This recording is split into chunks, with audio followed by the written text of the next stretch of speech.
Awesome. Thank you for joining us as we celebrate the second year of African History Month. I want to give out a shout out to our sponsors, United States of Africa, Ethiopian American Development Council, and Council of Ethiopian Diaspora and Action. Thank you for joining us, everyone. We have a few programs today for you. We're going to start with Bolu. She's going to be co-hosting with us, and then Danielle. First, we're going to start with the founder of African History Month. Danielle will do a speech for us, and then we'll go on from there.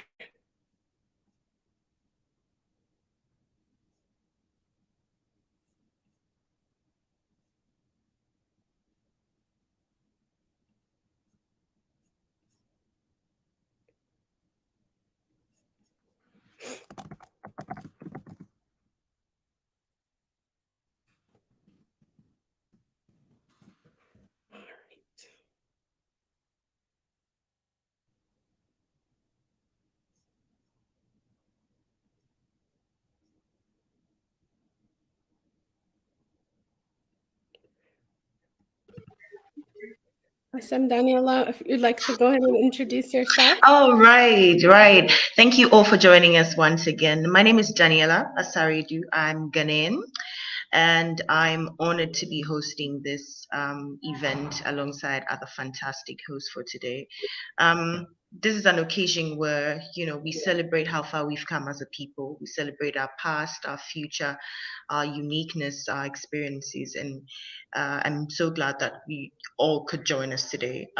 This year's African History Month is under the theme 126th Adwa Victory and the 21st Century Battle Against Neocolonialism. And just as was introduced, we're going to have our introductory speech by our founder, Daniel Mwabonu.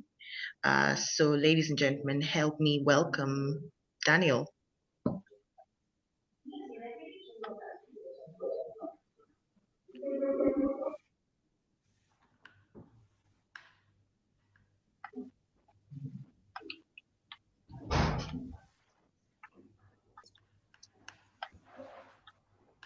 It's like Daniel maybe still trying to join. Hi, everybody.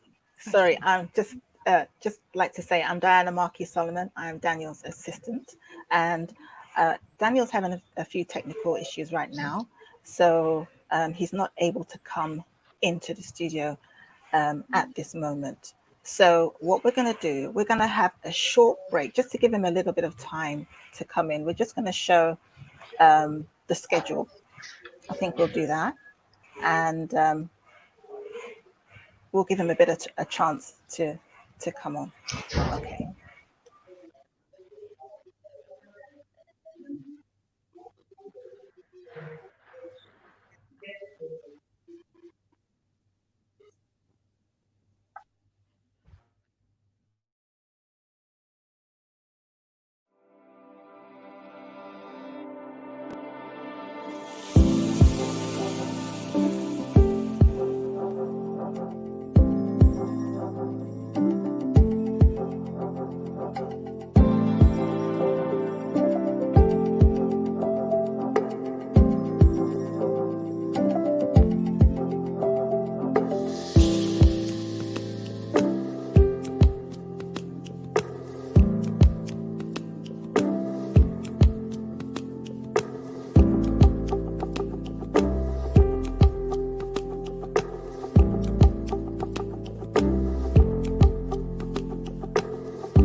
Okay, Bolu, welcome.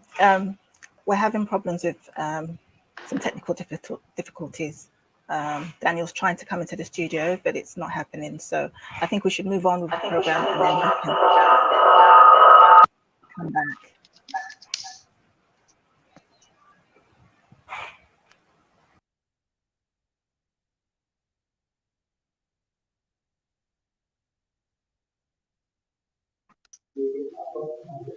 All right, then.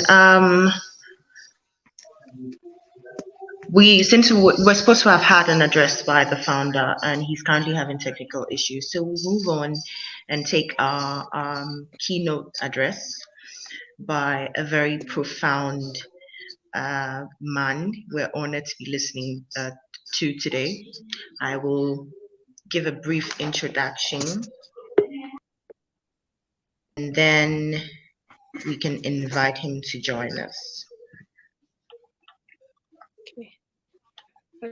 Go ahead.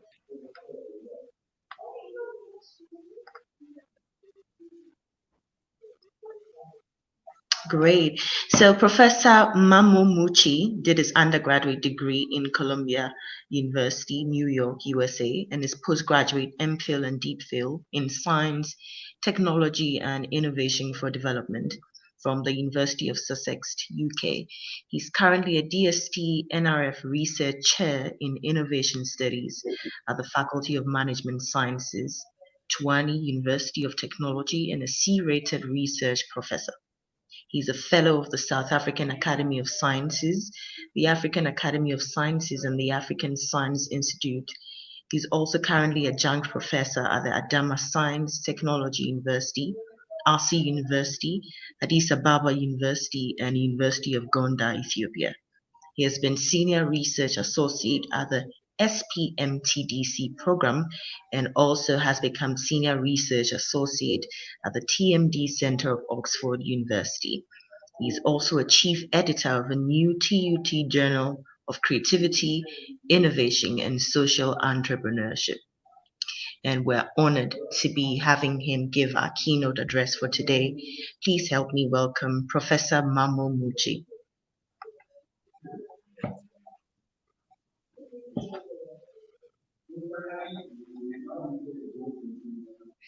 We can't hear you, Professor. I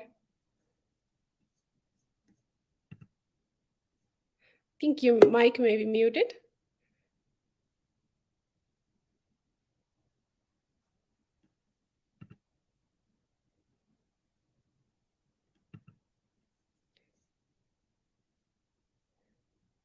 Yes. Now, okay. Sorry. Okay. My mic is now unmuted, so thank you so much. I really appreciate it. Thank you very much, Daniela, for introducing me. It's great to celebrate Africa History Month, and I hope we can create this History Month as a month for all of us to learn what we should do for Africa as Africans. And we remember I heard you are from Ghana. Our great brother Kwame Nkrumah said, Africa must unite or perish. He was right. He said, if we, in 1963, when the OAU was formed, he was not happy. He actually left, went back to the airport because he didn't like the attitude of some of the leaders. He said, if we continue creating the states that were left by the colonialists, we will be really continuing colonialism, neocolonialism. So he said, the best way we should do is to try to find a solution where if we unite Africa, then we defeat colonialism. If Africa remains divided with states that were imposed on us by the colonial system, boundaries drawn by them, then we'll always have a challenge. He kept arguing for them that let's use this moment to try to create a united approach for Africa. But when they refused, the Monrovia group, Libreville, all these groups, when they were trying to do what is Africa unity? Africa is poor. Are you trying to unite poverty? These kind of things. They were saying things like that from the French francophone side. Some of them were opposing, and some of the anglophone side they were opposing. But he was the African side. He tried his best. But when they refused, he said okay. Then he left to the airport. Then Emperor Haile Selassie went to the airport and told him. With Sekou Touré also was from Guinea. They all went and asked him, and then he said, "Well, you are like a father to me, so I cannot say no." So he went back. But the whole time, though, the Organization of Africa Unity was formed, he just put his hands like that and watched. That's what he did. I mean, and what we should really learn now is that neocolonialism is still upon us. Now we need to really search for all the good things from Africa that have been created. Let's recognize them, include them, all right, value them, and then the knowledge heritage, the spiritual heritage, the struggle heritage in Africa is they are all very rich, but we don't know them. One of the richest one is Victory of Adwa. The Africa, we call it. We actually have formed an organization called Adwa Great African Victory Association, AGAVA we call it. In fact, there's a web link, you could also see it. I can send it to you on the chat so you can look at it. What we are now doing is to make sure from the Adwa struggle, we should really learn how to continue it to make sure that African disunity ends and African unity really thrives. How do we do that is a very interesting challenge. Yeah. There has been great enduring lessons from the great Adwa African victory. It is, I must tell you that the victory of Adwa was not just seen as a victory of Ethiopia. No, the European press, all of them, the European colonial powers felt defeated by it. They are the ones that said it, not me and you or anybody else. In their press, they expressed it, saying that this is not just a defeat, all right, of Italy. This is a defeat of Europe or the colonial project. It means if we are now defeated after the Berlin Conference, when the scramble for Africa happened, if this Adwa victory happens, then Africans now learn that if we defeat them, they defeat us, then every time we go everywhere else, they will continue to struggle. And then when they will continue to struggle, because they already got lessons that Africans can also be victorious. Because of that, then our attempt to take over Africa, where they wanted to make Africa like America, Canada, Australia, that all the settlers owning it, the whole of Africa, that chance we have, they said, is stopped. Adwa actually did this. It's a victory of Africa over Europe. That's how they said it. It's a very interesting thing that they mentioned. And I must tell you that the Adwa victory provided practical expression to what's also called Ethiopianism. Ethiopianism was expressed as almost a philosophy that was created not by Ethiopians, but African Americans and other Africans in the Caribbean, as well as in Latin America, and as well as in Southern Africa, West Africa. All of them used the Ethiopianism movement. And the Ethiopianism movement is about self-worth, about dignity for Africa, about unity, resistance, confidence, self-reliance, freedom from colonialism. That's what it really tried to revive. And what did Ethiopianism, they used it for? It was started by clergymen, African clergymen, when they were they go to churches. They used to be facing very difficult situation. What the white priests pastors used to preach, where they say Africans are Lucifers, satanic, that is.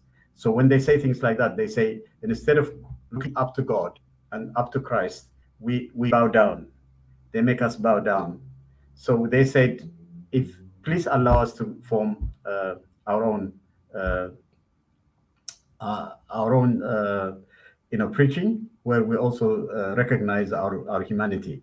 But when they refuse, if you're refusing, let's form other churches. Then when they didn't allow them to do this, the white priests and so on, then Africans formed their own churches. That's what the Abyssinian church, all these churches were in America. Then there was a number of churches here in southern, in different parts of Africa, West Africa, all in all parts.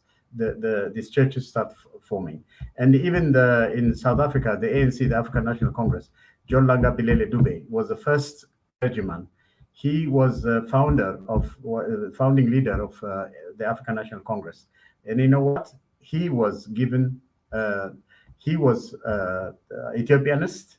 He formed an independent church because first, and from the church, from ecclesiastical, they formed into political. The political movement called the African National Congress was formed by he was the first leader. People like that were formed. So that was a very important thing.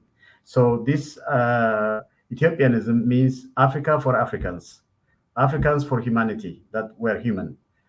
Don't call us satanic, or all right, things like that.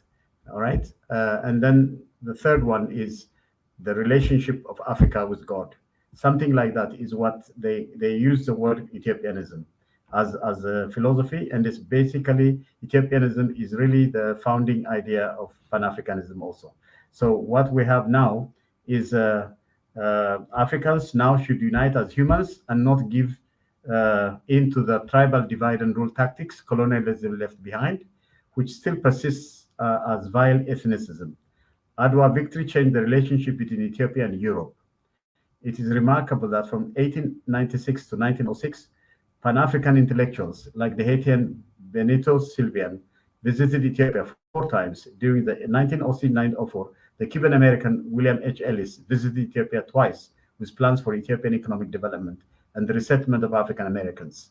And Marcus Garvey immortalized Ethiopia by incorporating the spirit of resistance of Adwa in his national black anthem. In 1904, Haiti's centenary of independence was celebrated in Addis Ababa, where an honored guard of Ethiopians volunteered and fired several rifle rounds with their slogans, "Long live Haiti, long live the Ethiopia of America." Benito Sylvian got the permission from Emperor Menelik for the celebration, and he represented both Ethiopia and Haiti in the 1900 Pan-African Congress. And Emperor Menelik, after 1896, was appointed as honorary president of the Pan-African Association. So I think as the spiritual values of Ethiopianism laid the foundation for Pan-Africanism to unite all Africans to fight colonialism and apartheid, the same values of dignity, pride, self-worth, agency, and freedom are needed also to realize the African Renaissance today by enabling Africa to emerge as an independent, strong, and proud leader rather than a mere follower of former colonial powers in the 21st century. We must remove neocolonialism. The only way we can remove neocolonialism now is by making sure that we must all join together and promote the lessons of Adwa Victory by learning to remove division and realize fully the benefits of unity. The Adwa Victory must continue highlighting Ethiopianism for Africa, and I think this is very, very important. All Ethiopians really must also learn from Adwa Victory. It's very, very important. What we have now in Ethiopia is a serious challenge, a serious problem we have. There's a division. Remember, the country now is in a difficult situation. There's a war going on, all right? And there's big divisions, there is ethnic division. Even when we celebrate now, you are now celebrating Africa History Month. I really appreciate you for doing this. And you do it in a very systematic way. In Ethiopia now, you know what? There's a struggle going on. There's a place called Menelik Square. People are now saying that they don't want to celebrate it with Menelik. But Menelik was the leader of the Adwa Victory. He was recognized as a great leader. And in fact, a British called Augustus Widows called, in the history of mankind, there has never been any other black man like Menelik who had triggered a lasting fear and doubt in the mind of Europeans. That's what they said. And Menelik the Great, despite generations yet unborn, with his daring defeat of the Italian army at the Battle of Adwa, he tried diplomacy and experienced cunning. He showed character and got in return snobbery and lies. And when he saw the signs of war, he rallied Ethiopian forces to defeat the enemy on African soil. This became one of the most important lessons in African history. So this is what Menelik did. And, in 1890, it was evident that the Europeans, even those who said they were the friends of Ethiopia, would come together and betray Menelik after the Treaty of Wuchale. Africans were encouraged by the ultimate victory of Menelik's genius and the courage of his soldiers on the battlefield. Let our youth never forget that the many heroes of our victories. Let our nations, all right, raise monuments to them in every city to teach lessons of resistance, selflessness, and Pan-African unity. In Brazil, the newspaper O Menelik, after the great Adwa victory, was created. Why not we fail to erect even in anywhere about where we create great in all parts of Africa? Why don't we do that? Molete Asante said he actually made this presently.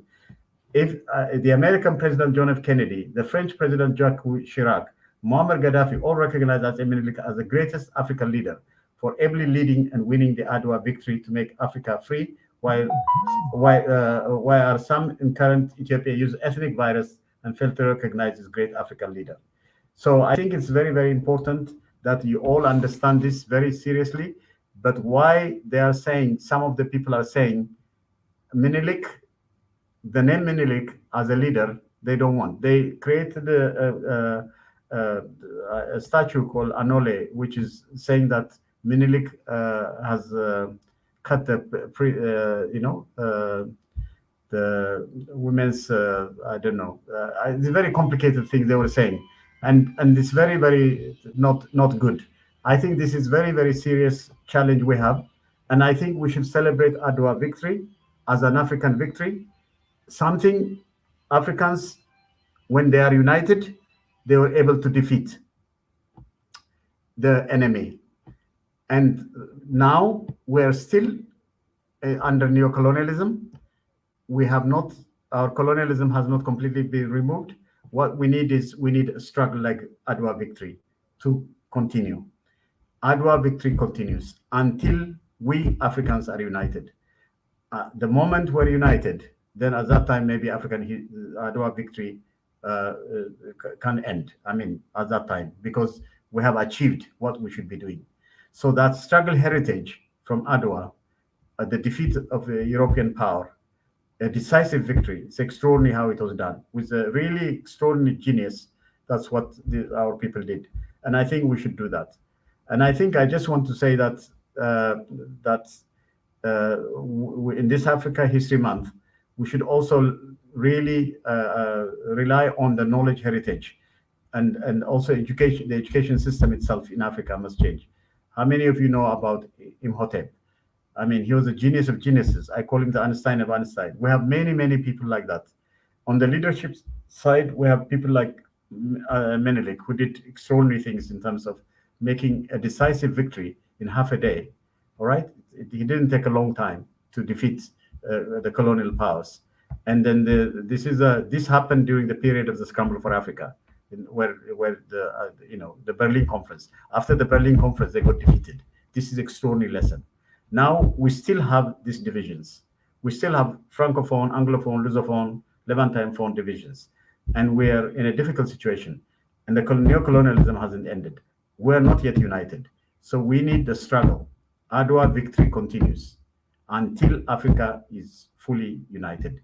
The day Africa is united is the day when we can say Adwa victory has reached the time.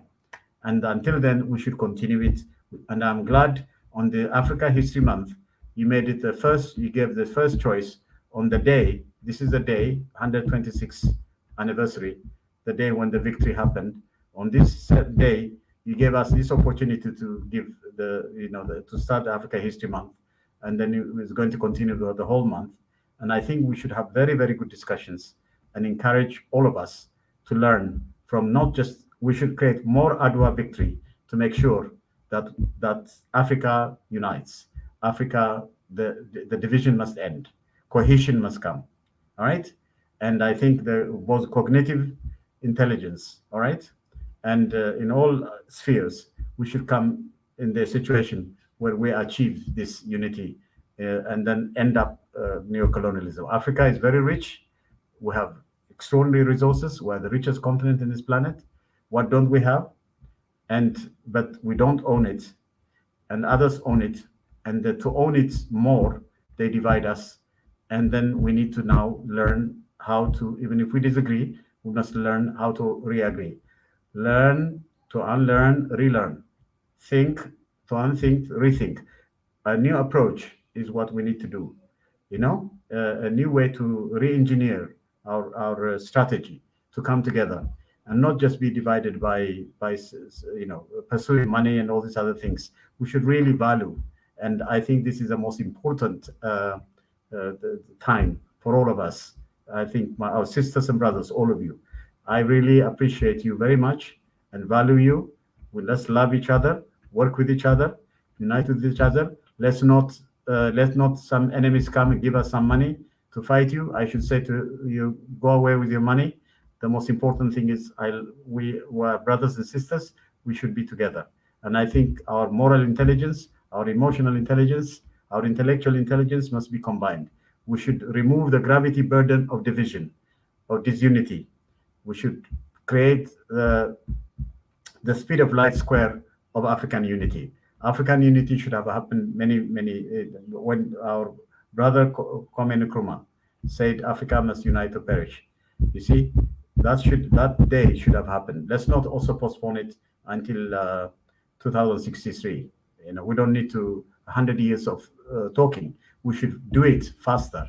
In fact, we should have done it yesterday. If we can't do it, let's do it today. Let's not move it to a longer future. Let's try to do it. The more we continue like this now, it means neocolonialism is imposed on us. So because of that, we should end it. How do we do it? Let's learn from the victories, from our struggle victories, from our knowledge heritage, from our spiritual heritage, to end it forever and ever. That is what I really strongly suggest that we should go for. And I think that's my main recommendation. And I think we should do. Also some really good ideas. We have ideas about. I really like you to contribute to. In fact, we need to produce a handbook on Africa, on Adwa Victory, as a victory to continue. All right, the ending neocolonialism of Africa. And I think we should also try to create the Adwa in Adwa, the Pan African University. We have been thinking about it, but it has not happened. We should also think of many other things we need to, to create really very together. We should create memorable heritage about African victory, and I think that's what we should do. Yeah, all Africans can create the ability together to deal with and respond to challenges by a united voice rather than making 54 noises that can easily get ignored. Let's not do that. Let's come together. If we have the Africa Union, let's be a strong Africa Union. It should be a real union, not just call it Africa Union and end up not doing anything that unites Africa, and that we should continue to do. Like, for example, recently, when we have this Ukraine-Russia conflict, some of our African countries sided with one or the other. It should be a united African voice should have been there. About any conflict, about Europe, about anything, we should not be divided. We should be together. That's what we should do. And the longer we continue, we're divided. In other words, we side with one, with the West or with the East or anything like that, and not with each other, then we're always a victim. Meaning we are still practicing neocolonialism. We're not practicing African unity. So I think the time must come now for the unity of Africa above all else, before anything else. And that's what I really strongly recommend, that we should do it. And I appreciate you very much, all of you. All right. And I'll just end with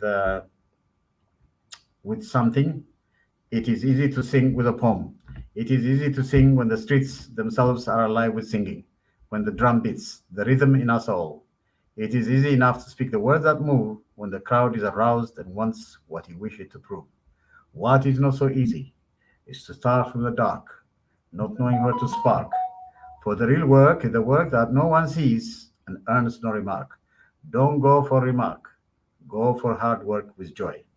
Enjoy to make sure, learn from the Adwa great African victory to end neocolonialism, to end divide and rule, to end ethnicism, not to use language, religion differences, any differences, gender, anything to make us fight each other. We should stop that. The falcon has not heard the falconer. Things fall apart. The center cannot hold. Mere anarchy is loosed upon the world. The blood-dimmed tide is loosed everywhere. The ceremony of innocence is drowned. The best lack of all convictions, while the worst are full of passionate intensity. No good to have passion that makes no sense, emotion. Go for the best. Be the best. You are the best. All Africans, as far as I'm concerned, they have been told to be that they are inferior. No. Trust me, the genius of geniuses, the Einstein of Einstein, is from, I told you, Imhotep. He knows, what didn't he know? Astronomy, mathematics, physics, everything, medicine, architecture, everything. We are the genius of, we have everything. Trust me, we're very, very, very good. But we don't trust each other, we don't value each other, and we don't recognize, we inferiorize ourselves. Others try to inferiorize us, others want to just, scold us, and we take them seriously. No, stop it. That's also emotional neocolonialism. Remove emotional neocolonialism. Knowledge neocolonialism. Remove it. Political neocolonialism. Remove it. Economic neocolonialism. Remove it. In all spheres, let's make it. Let's unite, unite, and unite. Now, now, now. Yesterday should have happened, but now. Don't delay it anymore. I really appreciate you. Thank you very much. And I am really, I also thank Daniel, all of you, as the Pan Africanist ideas you have. And this unity is something we should all work for. I really appreciate you and value you and love you. Thank you very much. Thank you so much, Professor. This has been really, really inspiring. For me, this is a very important conversation because, really just all starts with unity, not just united physically, but, united in our mindset, united in our thinking, united as one people, and it all really starts then. We really, really appreciate this. Thank you so much. You've kickstarted the conversation, all the conversations for the African History Month, and we're grateful that you could join us. Thank you once again. Thank you. I really appreciate you too, all of you. Thank you so much. So wonderful. You, the younger generation, we must be change makers and game changers. You must be our. Right. Thank you so much once again. Thank you all for joining us once again. If you just joined us, this is the African History Month. We've just had a keynote address from our keynote speaker, Professor Mamumuchi, who was giving us such a fantastic start to all the conversations we're going to have. We're supposed to have had an address from Daniel, but he's still having technical challenges. And so I'm going to hand over to the other host to introduce our next guest.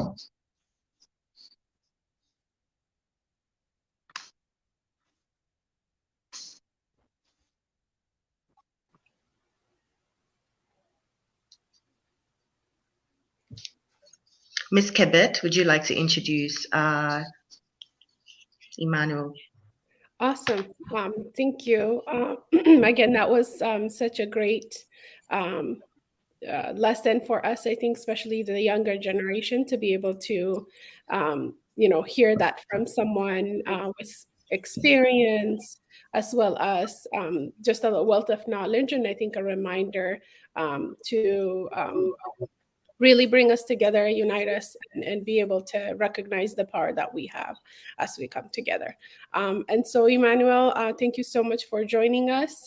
We really appreciate you. I'm going to give you the opportunity to kind of introduce yourself, tell us a little bit about yourself, what makes you passionate about African History Month, and then we'll go on from there. Thank you, sister. I'm glad and blessed to be here. My name is Emmanuel Kulu.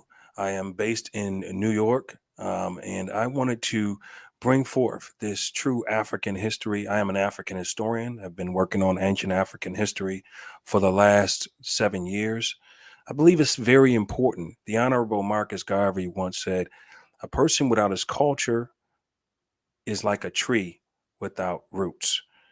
So Marcus Garvey mentioned how important knowing our history is. Right here in the United States, it's become a major problem to have African Americans completely severed from their history. But not just African Americans. We're seeing it with the Black Brit. We're seeing it on the African continent as well, that we are being completely severed from our ancient golden age. So I would like to introduce Africa, the Golden Legacy Restored. The untold truth of ancient African history and how it pertains to this very day. So I'm going to start by sharing my screen here. And we're going to go through a few slides here. And we're going to discuss the importance of African history and what has transpired over the last several years and why it has transpired.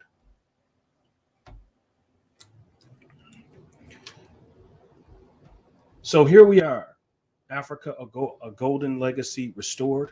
Our history, again, is one of the most important things to uniting the African diaspora, is knowing what we come from, the Sankofa mentality.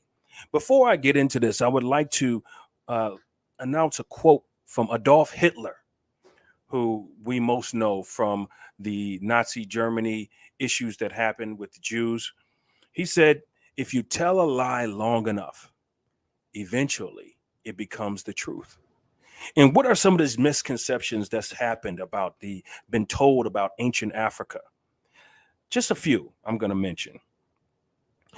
Africans are primitive, Bushmen. We only have been caused to live in mud huts. Nothing great happened in Africa, according to Europeans, until European colonization happened. Blacks are inferior to other races. We're going to see about that. It is argued that Black people are more connected. Black African people are more connected to monkeys than other human beings. Here are some of the misconceptions that's been told to our people around the world. Also, how do they use the media to portray Africa? The media has been a major term.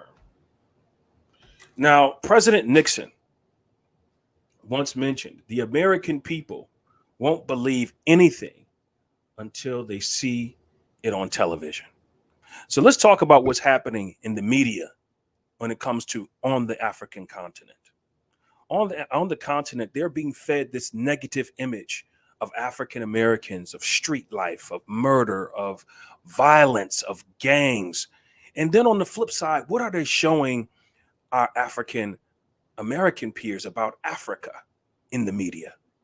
They're showing Africa as poor, impoverished. For an example, this is the image that is being seen about Africa in America and abroad. This particular image.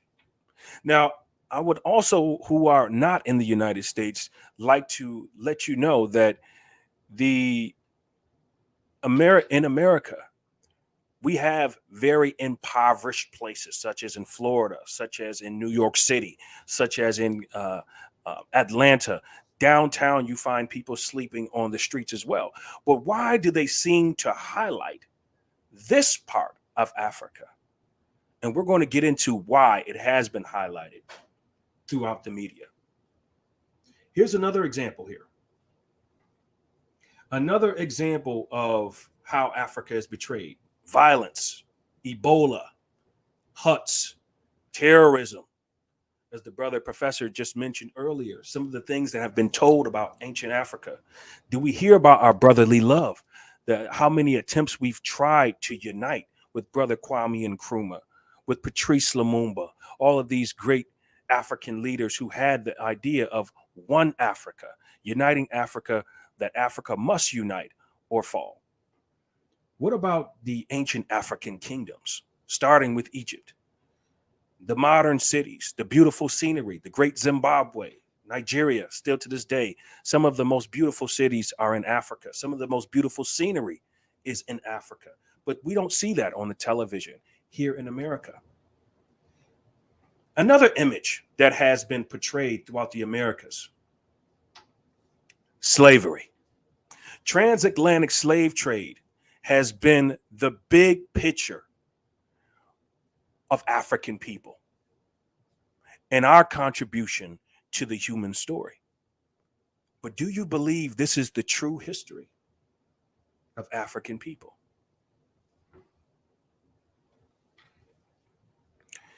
Here in the United States, you have some of these great names of these great men, African American men who have contributed a great deal to world history.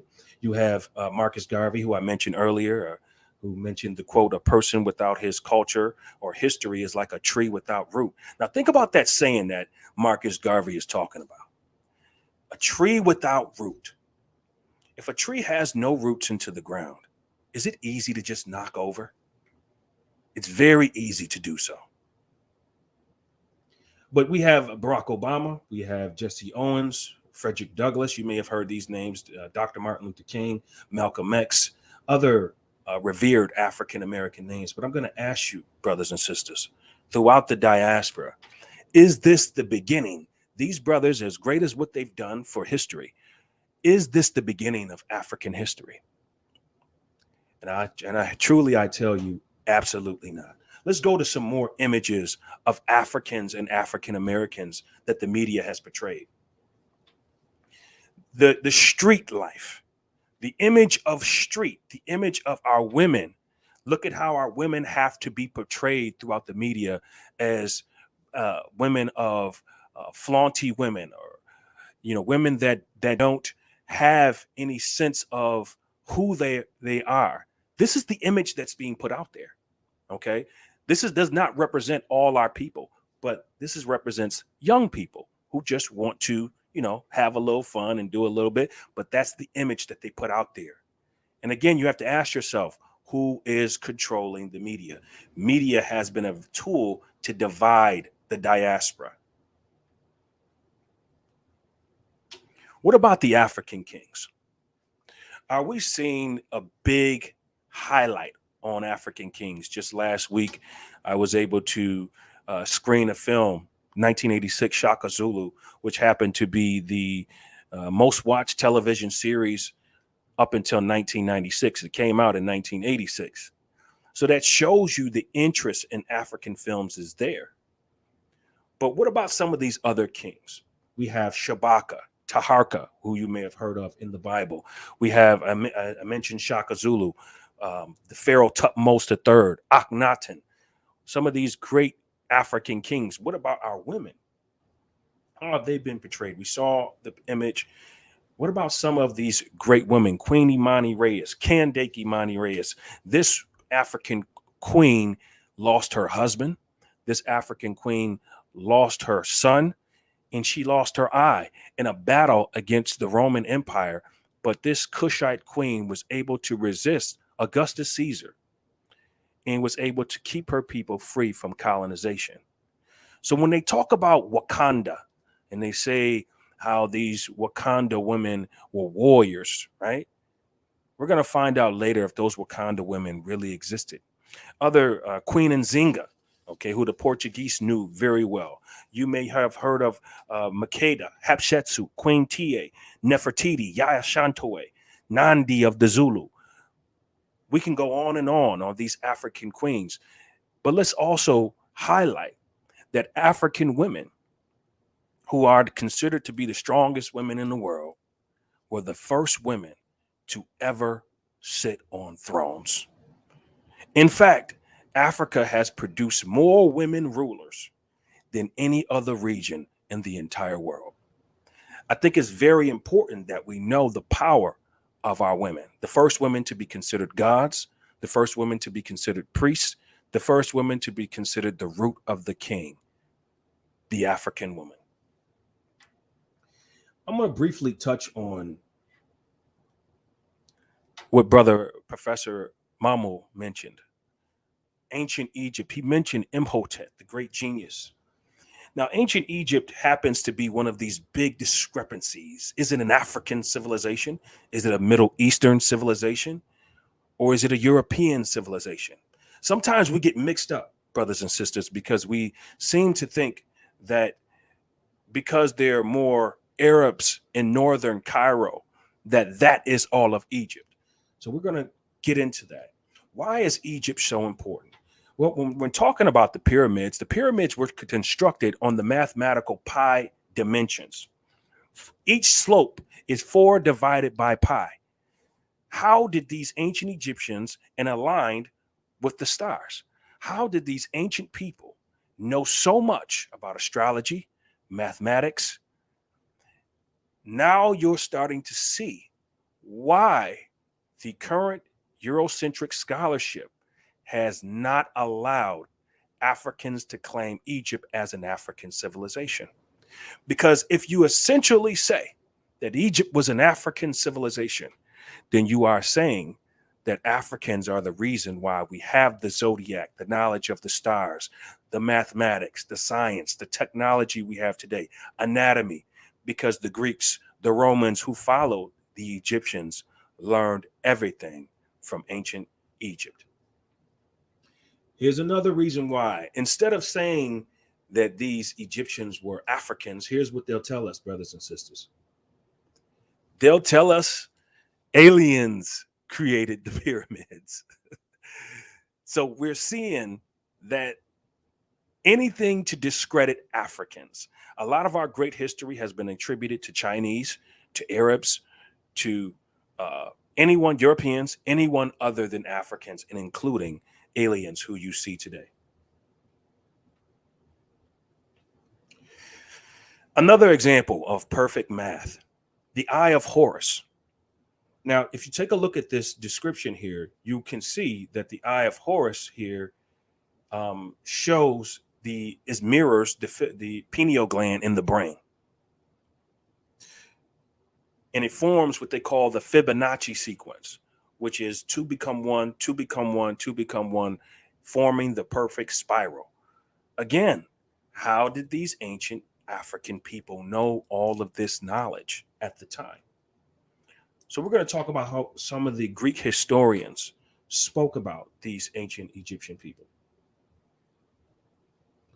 Here's one Greek historian. His name is Diodorus of Sicyllus. And he had to say this. Now, when the term Ethiopian is mentioned, I want you to understand in ancient times, Ethiopians were considered people of African descent, not just modern day Ethiopia in Eastern Africa. They were considered to be the Kushite people, or the people of the land of Kush, or what they call today Nubia or Sudan. And the term Ethiopian refers to the burnt face ones, those of the burnt face. So here's what he had to say. Diodorus, this was a Greek historian in General History's book, volume 3, if you'd like to check the resources. He says, the Ethiopians, again, the Africans, as historians relate, were the first of all men. And the proof of this statement, they are manifest. So what Diodorus was essentially telling us is that according to Greek knowledge, that the Ethiopians or Africans, the black-faced ones, were the first of all men. Diodorus also mentioned that they were the masters of science, archaeology, and astrology, happened to be first developed by a nation of blacks. Isn't that interesting? Now, what we saw the slides earlier about how it says that African people were not responsible for anything great. But you have a Greek historian who was not an African clearly telling us that Africans were the first people, and Africans were the first people to master science, mathematics, astronomy, so on and so forth. Are we going to continue to trust the media and dishonest scholarship is the question we have to ask ourselves. Again, ancient Egypt, it started 3000 BC and it ended 311 BC. as the great dynasties of ancient Egypt. Here is an actual timeline, 3200 BCE, and it gives us a very clear understanding of these dynasties. You have the Old Kingdom, then you have the New Kingdom. Then you have the Middle Kingdom, then the New Kingdom. So 3 periods of 1,000 years, particularly, of great ancient Egyptian civilization. Now, I would like you, brothers and sisters, to look at these brothers and their facial features. And clearly you can see, up until the time of the Ptolemaic dynasty, that Egypt was full of Black African kings. Prior, contrary to what you've been told. Okay. I want to send out shout out to brother Anthony Browder, who put this together. Now, also, for those out there who are listening, ancient Egypt was not originally called Egypt, for those who didn't know. Egypt was called Kemet, which means land of the blacks, or the black land. Okay, so you see here on the description, it tells us Kemet, and then it shows us the time where Kemet became what they call today Egypt. Again, when we think about Egypt, this is the image of Egypt that we see. Okay, this is these individuals mostly reside in Cairo. They are a mix of many different people. And I would like to mention that Egypt suffered a great many invasions. You have the Hyksos invasion in the Middle Kingdom. You have the Vandals, the French. You have the Arab invasion in the 7th century. You had the Kushite takeover in the 25th dynasty of Egypt. So Egypt has become a very mixed society because of all of these conquests into Egypt. So this is what explains why Egypt looks like it does today. Very similar to the United States. About over 400 years ago, the United States was Native American ground. But as you come to the United States today, you're seeing a very vast mix of people over just 400 years. So what about 3,000 years? Okay, with Egypt, very similar. People migrated to this monarch of a civilization at that time. But still in Egypt to this day, you have the people who are referred to as the Nubians. Okay, they are in the region of Aswan, that we call today Aswan. But if you take a look at these brothers here in Egypt, in the south of Egypt, don't they resemble the ancient people that are on the paintings on the walls that you see? I think so. Look at some of our sisters here with their hair braiding style that our sisters have mastered all over the world. The style of hair braiding. You see that. Okay. You also see more paintings of these Egyptians. Narmer-Menes, the first pharaoh of Egypt. You can look at, he has the very stereotypical African features of an African man. It is said that Narmer-Menes came from Uganda and came up into Egypt and conquered the people who were here. As you see the Narmer palette there, Narmer is grabbing the head of the Asiatic and coming down in the spite of the enemy. This is the great pharaoh Khufu. Now, when you think about these names that you hear, I want you to ask yourself, do they sound European? Do they sound Middle Eastern? Do they sound American? Or do they sound African? Khufu sounds very similar to Zulu, Kulu. We can tell that these names are African names. Okay, they're not anything other than Africans. And this is Khufu here. He had the pyramids of Giza that are the most traveled to place in Egypt. Khufu had these pyramids built. Also seeing the Great Sphinx. Ask yourself why the noses are always targeted. Okay. Senusret. We're going to run through these really quickly. Okay. You can clearly see this is an African man. Here on African History Month, we want to make sure that you are empowered by the things that you see. Queen Tiye, as you see on one picture here, she has her afro, beautiful afro out. You can see her African features as well. And then on the other side, she has her dreadlocks, or you can say braids. Now, this picture here is Queen Tia and her husband Amenhotep. Now, Amenhotep II, as you see him, he's sitting with his wife on the other picture there. Now, look at the very bottom of the screen. You're seeing the Egyptians, how they saw the world. You see the Indo-Europeans bowing down before the pharaoh. You see other Africans, nations bowing down before the pharaoh. You see the Asiatic. You see, all of these different nations had come to Egypt because at this point, Egypt was the first mega civilization. This is why it's very important, brothers and sisters, as Brother Professor Mamu mentioned earlier, that Africa was the beginning of civilization, starting with ancient Egypt. This is why it's so important for us to connect with our Egyptian heritage. All right, this is Akhenaten, another pharaoh in Nefertiti. And this is the first time where a woman was considered to be equal with her husband. Okay, she was just as powerful as he was on the throne. This is a good depiction of them both, made by Bas Utterwick and through artificial intelligence, how the two king and queen may have looked. But what is the media again telling us right here, brothers and sisters? They're telling us that they need a new face. Look at National Geographic. Read the lines. The new face of King Tut. Now, if you know anything about King Tut, brothers and sisters, you will know that King Tut has many depictions of himself. Why do we need a French reconstruction of King Tut? Let's see how King Tut depicted himself. This is the true depictions found in the Luxor and Cairo Museum of King Tut. Did it look anything like that picture we just saw? We constantly are seeing the whitewashing of Black African history. If I'm going to make a comparison to how King Tut would have looked, he would have looked like this young Nubian boy here. And you can see the comparisons there. Okay.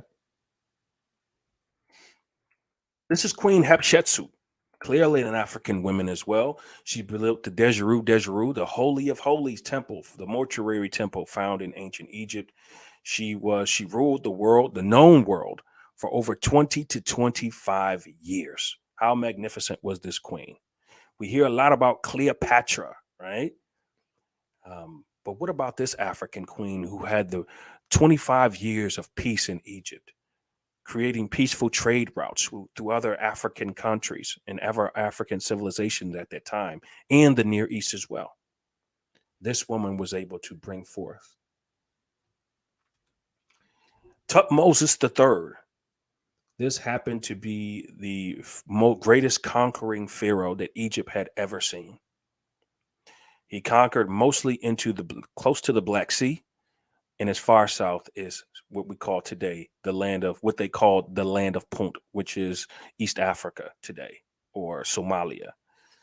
So this great king was a great conqueror. They call him the Napoleon of Egypt. The Pharaoh Seti. Again, you're seeing these Africans as they were. Now, Professor Zahi Hawass happens to be the head Egyptologist of antiquities. And what Professor Zahi Hawass tries to do is try to say that the Egyptians are something other than Africans. They're exclusively Egyptian. They're not African. And when you're in Egypt, as I've spent many times there, you're hearing many Egyptians who say, we're not Africans. They will say that they are not Africans. But we say, aren't you on the African continent? It's funny, but they will not claim to be Africans. And clearly you can tell that they are not from Africa. And here's another National Geographic, how they mentioned the 25th dynasty of Egypt, and they claim that this was the only time Blacks had come into Egypt, but we're finding that that's not true. These are ancient hair picks. Who uses those hair picks, brothers and sisters? What hair texture is that for? That is for the African hair texture. as I've mentioned earlier. These are ancient hair picks found in the Luxor Museum to this very day to tell you the hair texture of the ancient Egyptian people. Even the waves that African men have, the hair braiding style, we're still seeing it in ancient Egypt as well. Clearly, these were Black Africans. Now, brother, Professor Mamo mentioned earlier about this great genius, Imhotep. But there's a man they call Hippocrates who claims to be the father of medicine. But here's what he actually mentioned. He said Hippocrates practiced and was taught medicine at the medieval school of Kos, but traveled widely to improve his knowledge. He was one of the Greek physicians who consulted Imhotep. This is Imhotep, this great master archaeologist, scientist, doctor. He was just a master genius. But how did the media portray Imhotep? Let's go and see. You ever seen The Mummy Returns, brothers and sisters? This is the image of Imhotep. Did that look anything like the brother that we just saw? Excuse me. Absolutely not. What about seafaring? It is said that Africans never used boats and never traveled. Well, clearly, as we see here in the Museum of Cairo, these Egyptians, and you can clearly see their African people, were on boats traveling, circumnavigating the globe before anyone. The only depiction of an African pharaoh that has ever been on the media was Michael Jackson. Now, I know a lot of us would say Michael Jackson turned his skin white or whatever the case may be, but let's also give Michael Jackson some credit for putting Iman and Eddie Murphy as this African king and queen in his music video, because this is the only time Africans have been depicted as ancient Egyptians. Also, why the focus on the nose? Is it our Afro nose that identifies us? Probably so. Our lips and our nose. This is probably why you see so many statues with the noses blown off. So we don't have that identity. Malcolm X once said, the Black man has become so dulled down that he can look at an image of himself and still not see himself. Think about that. Think about that right there. That we can go to Egypt and look at these statues and we still can't see ourselves just yet. That is from constant brainwash, constantly being told that we have contributed nothing to the human story, which we're discovering is a lie. The ancient Egyptians, figure A is how the ancient Egyptian depicted himself. Cheikh Anta Diop identified this. The great Senegalese professor and scholar, one of our great scholars, told us how the Egyptian identified himself. As you see in figure A, he identifies himself as a Black African. B, that's how they saw the Indo-European. C is how they saw other Black Africans. And D is how they saw the Semite, those who are from the Near East. And make no mistake, brothers and sisters, there are many in the Near East who are very dark as well and are descended from Africa as well. So let's not get that twisted either. But if you look at figure A and figure C, you can see that the Egyptian saw himself as very similar to other Africans, if not the same. The only difference between these two pictures is one has one stripe and the other one has three. Very similar, the same. This is how Cleopatra, we hear about Cleopatra. This is how in the Speculum Historiale book in Britain depicts Cleopatra as a Black woman. But when we see the movies, we see her as something other than a Black woman. I'm going to end this part here on Egypt and we're going to move forward. But Karl Liptus, who was an Egyptologist in Germany, during his excavations, he made discoveries that changed his belief about the true ethnicity of the ancient Egyptians. Here's what he said. where we expected to find an Egyptian. Okay, he was expecting to find this Middle Eastern individual. We saw an authentic Negro, or a black-faced one, clearly showing us that these ancient Egyptians were African people. Hollywood. How has Hollywood depicted our people and our history, ancient Egypt? What have they done? Let's take a look. They have depicted Egypt as something other than African. You have a European and the Europeans as pharaohs and gods of Egypt, 10 Commandments, Cleopatra movie. I mean, the list goes on of how Egyptians have been depicted as something other than African. Why is it that Egypt is the only African civilization that Africans have to prove is African? Because it's the first mega civilization. And also, if you prove Egypt is an African civilization, then you prove that Africans brought civilization to the world. Very important for us to know this history. Here's what the director of one of those movies, his name of The Gods of Egypt, he said. He apologized. He says the part of casting a movie can come with very complicated variables, but it should have depicted the people of the time periods portrayed. We sincerely apologize for how we made our choices in casting. So what this director is saying is he knew the time periods that they portrayed, all the people were African, but they depicted them as all white. And after the backlash came, they made an apology. But after they made $40 million, they made this apology. Okay? So you got to pay attention.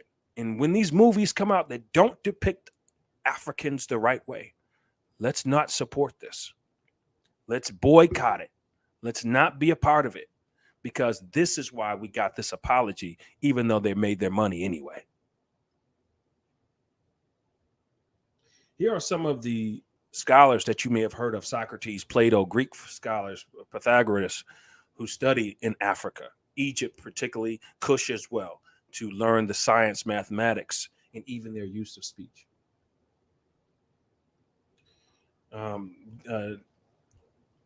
Arminius Marcellinus: the men of Egypt are mostly brown and black skinned with a skinny, desiccated look.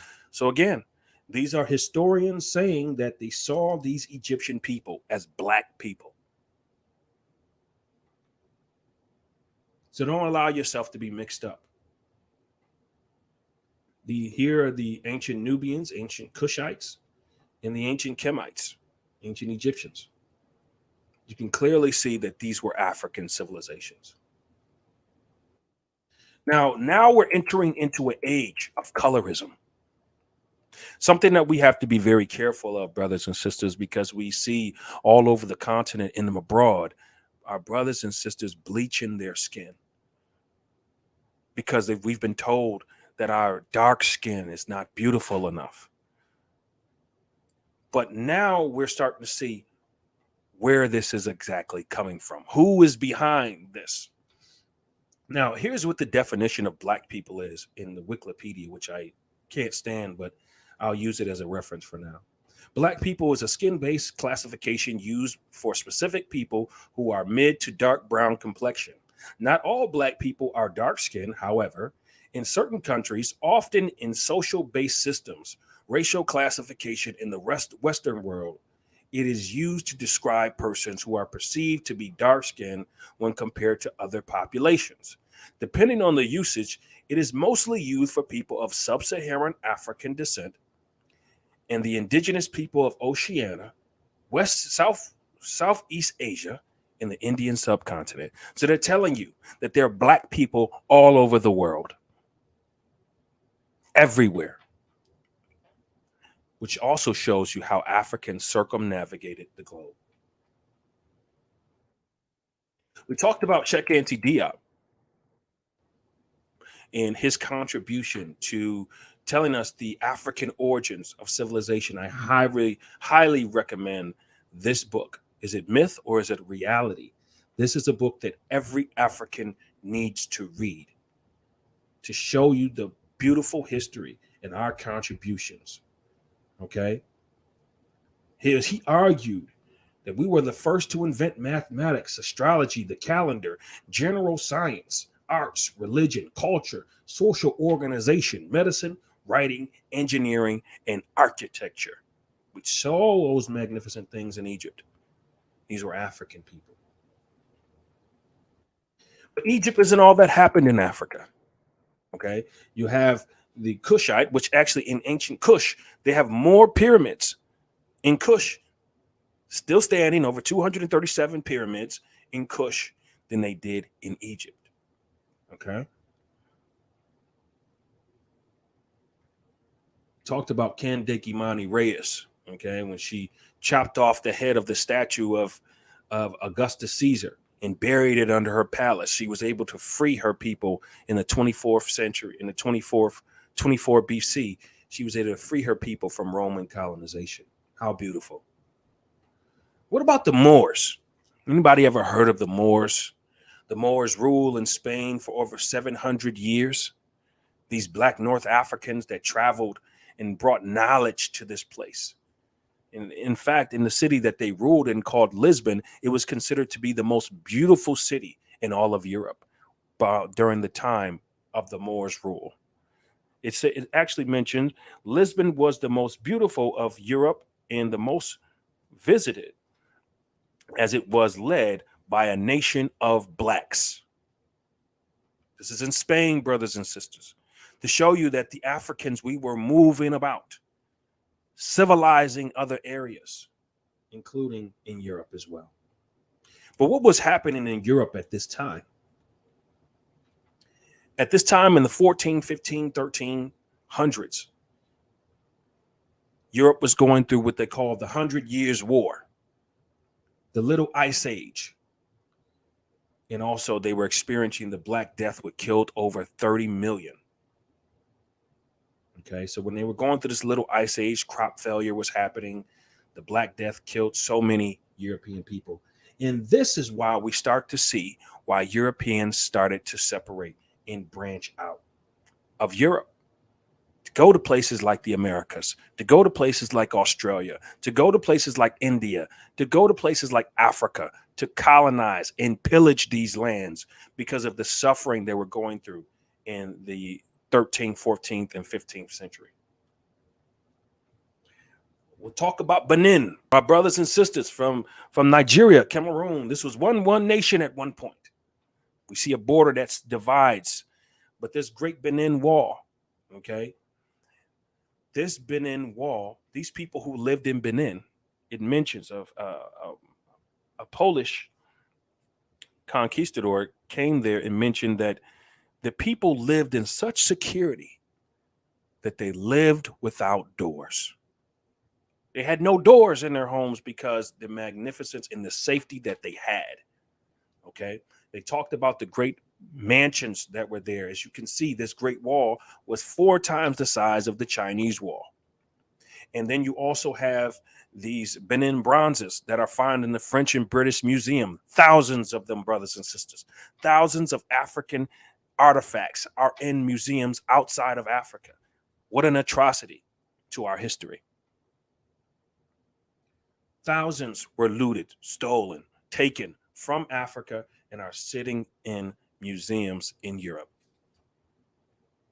This British wall, this great Benin Wall was destroyed in the 1800s by the British as well. The head of Ife, made of 18 different metal alloys, Ife. Yoruba king, I'm sure you've heard of the Yoruba people. 14th century, it is in the British Museum in London today as well. And if you take a look at this head, compare it to what was created later on, known as the Statue of Liberty. Again, there is nothing new under the sun. Africans were starting and building things that were later taken and reformed. As we really quick close out this conversation, brothers and sisters, Abyssinia Castle in Ethiopia. They say that we weren't advanced in any way. Look at these constructions found throughout the African continent that we're going to briefly go through. You have the 4th century AD, first Christian church. Talked about the brother mentioned different religions that are in Africa, tribalism that's happening back home, made by King Izana in the 4th century. Now, if you know anything about the Bible, the King James Version was constructed in the 1600s, but we see in the 4th century that Africans knew about Christianity already. So make no mistake, brothers and sisters, the Europeans didn't bring any of this knowledge to Africa. It was already here. Aksum Empire, you see the great obelisk, okay, that is in Aksum, which is again in modern-day Ethiopia. Mansa Musa, the richest man ever to live. The Kingdom of Mali, as you see this great gold globe in his hand. He knew his history. And then you see how National Geographic wants to betray Mansa Musa. So, brothers and sisters, with that, it's so much that we can talk about our stolen legacy, about our stolen history. But we also just have to understand the contributions that we have to world history. The United States seal, look at in comparison to ancient Egypt. As you see, this cross here is an ancient Egyptian symbol. These obelisks are all over the world. They originated in ancient Africa. Look at the Pope, the headdress of the Pope. Look at how the pharaohs were carried and look at how the Pope is carried. As we see, everything began in Africa. So with that, brothers and sisters, I will close my discussion here with this. As my father used to tell me, my father being from Cameroon, he always told me, what you think of yourself depends on what you know of yourself. What you know of yourself depends on what you do for yourself. And what you think of yourself and what you do for yourself depends on what you've been told. So we have to be careful what we're being told about who we are. We have to know the greatness of our history. We have to go back, look back, to see who we were, to know where we can go in the future. Thank you.